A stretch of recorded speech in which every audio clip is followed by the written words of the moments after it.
عقیدہ نمبر 3، صحابہ کرام رضی اللہ عنہم اجمعین محفوظ ہیں۔ محفوظ ہونے کا معنی صحابہ کرام سے گناہ ہوئے ہیں، لیکن اللہ تعالیٰ نے ان کے نامہ اعمال سے ان گناہوں کو ختم فرما دی ہے، توبہ قبول فرما لی ہے، گناہ ان کے ختم ہیں۔ یہ ہے محفوظ کا معنی۔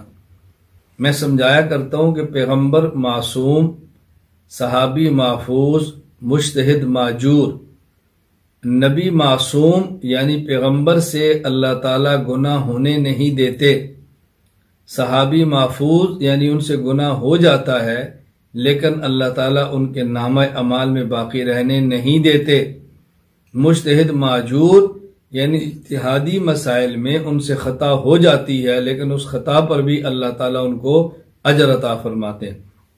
تو صحابہ کرام محفوظ ہیں۔ امام ابو عبداللہ محمد بن عبداللہ بن محمد الحاکم النیشاپوری الشافعی، وفات 405 ہجری۔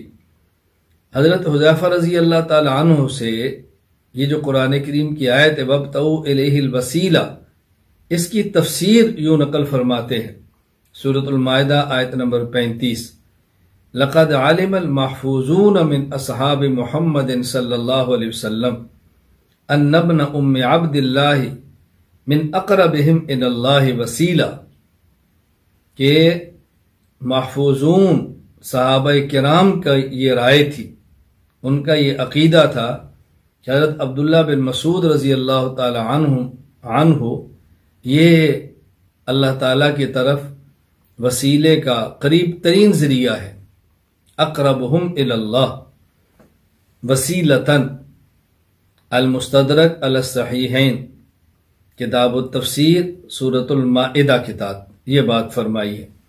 تو ہمارا عقیدہ صحابہ کرام محفوظ ہیں۔